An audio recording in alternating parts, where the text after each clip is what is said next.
Assalamualaikum warahmatullahi wabarakatuh. Perkenalkan, nama saya Anissa Julianti dengan NIM 203302050012. Saya dari Prodi D3 Keperawatan di Universitas Prima Indonesia. Pada kesempatan ini, saya akan mempraktekkan tentang mengukur suhu tubuh dengan termometer digital dan air raksa. Yang kedua, mengukur tekanan darah. Yang ketiga, menghitung denyut nadi dan pernapasan. Yang keempat, pemeriksaan fisik. Pada kesempatan ini, saya akan mempraktekkan bagaimana mengukur suhu tubuh dengan menggunakan termometer digital. Sebelum kita menggunakan alat tersebut, alangkah baiknya kita membersihkan ujung termometer dengan menggunakan kapas yang sudah dibasahi dengan alkohol. Pastikan termometer hidup. Setelah kita bersihkan, kita pastikan termometer hidup. Kita selipkan di bagian ketiak agar kita mengetahui berapa suhu yang kita dapatkan dengan jangkauan waktu 1 sampai 3 menit. Pada arteri, ini kan arteri. Pada arteri dan dengan pompa. Setelah 1 sampai 3 menit, kita lihat kembali berapa suhu tubuh kita, yaitu 32,9. Itu masih batas normal. Batas normal suhu tubuh 37 ke bawah itu normal, 37 ke atas itu demam. Setelah kita menggunakan alat termometer digital, jangan lupa dan dipastikan kita membersihkan alat kembali agar tetap higienis. Yang kedua, saya bakal praktek dengan menggunakan alat air raksa. Sebelum kita menggunakan air raksa, pastikan kita harus membersihkan ujung air raksa menggunakan kapas yang dibasahi alkohol. Setelah kita bersihkan, pastikan air raksa di bawah 35 derajat Celcius. Kalau belum di bawah 35, kibaskan air raksa hingga turun di bawah 35 derajat Celcius. Jika sudah turun, kita himpitkan kembali ke bagian ketiak agar kita dapat mengetahui berapa suhu tubuh kita dengan jangkauan waktu 1 sampai 3 menit.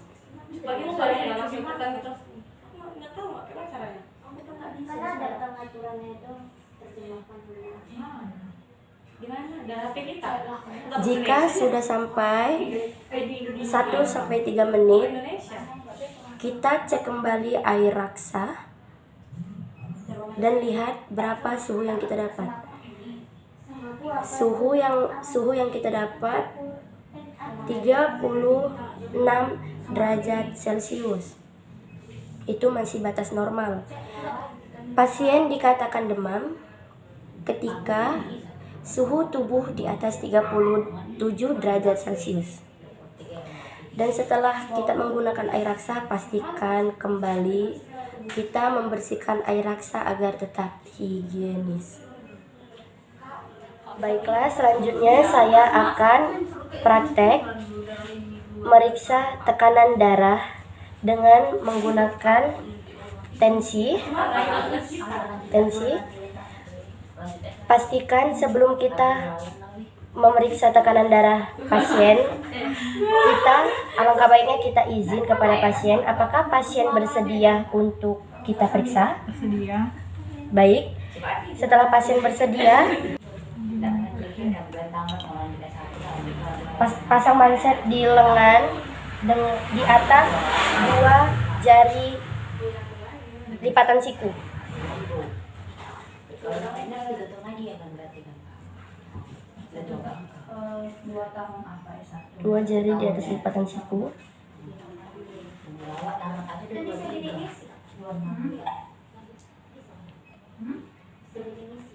S1. Kayaknya jarang. Jangan lupa untuk kita menutup lubang angin agar angin masuk ke dalam manset.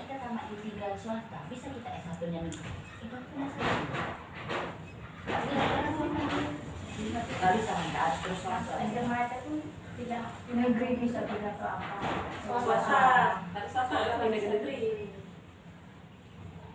Setelah manset dipasang, pompa dengan secara perlahan sampai menuju angka 160. Tergantung di mana ke sekolah. Kayak Ika. 8 masuk. Ngambil S1 dulu kan ambil S1. Dan lepaskan angin secara perlahan hingga kita rasakan detakan nadi pasien agar kita mengetahui berapa tensi pada pasien. Lanjut lagi ke profesinya.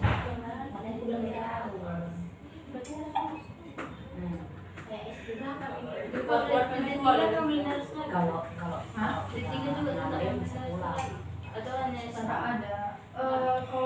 Tensi pasien 110 itu masih normal. Tensi dikatakan tidak normal di atas 130.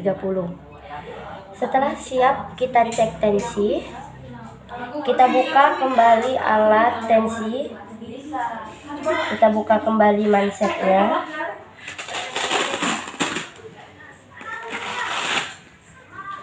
Setelah sudah kita gunakan alat tensi, jangan lupa kembalikan alat tensi ke tempat semula.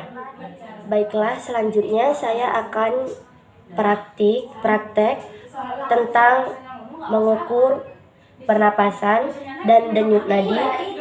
Pertama-tama, sebelum kita melakukan praktek tersebut, kita kembali tanyakan kepada pasien, apakah pasien bersedia untuk melakukan praktek tersebut? Bersedia.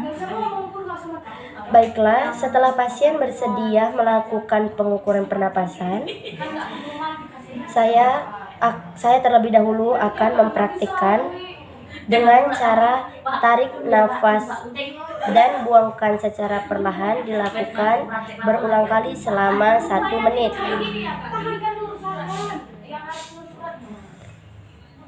Ini bercabang dia. Harus di sini harus di atas. Kemudian,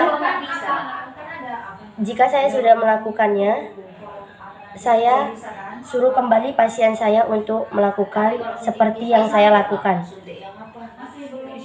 Mulai.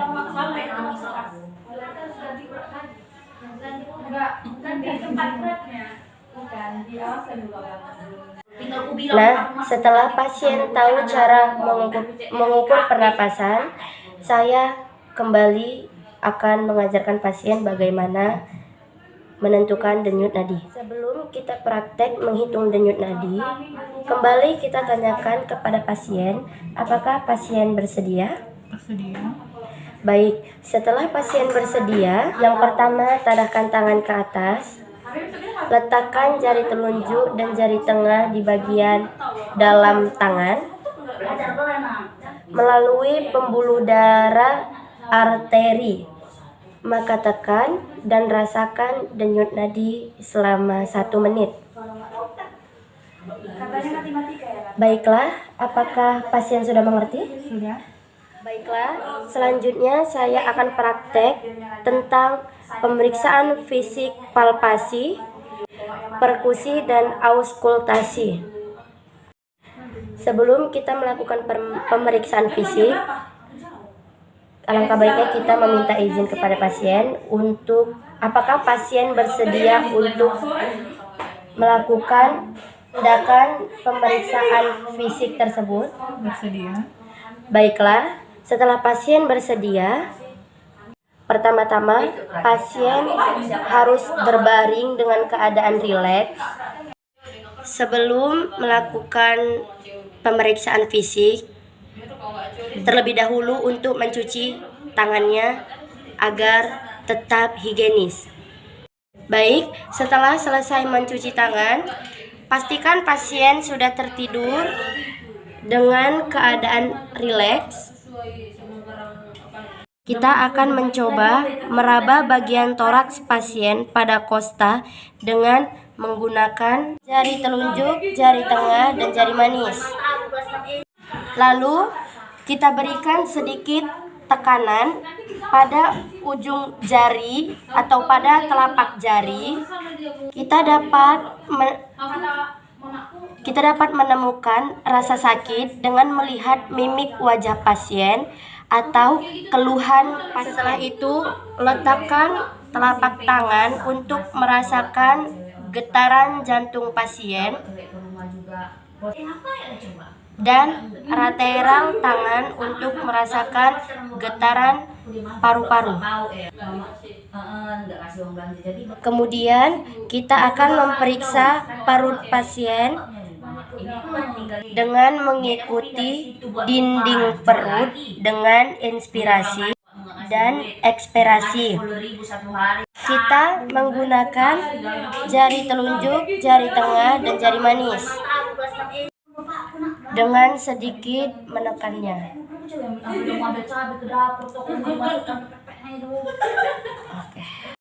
Baiklah, demikian pemeriksaan. Baiklah, sekian praktek tadi.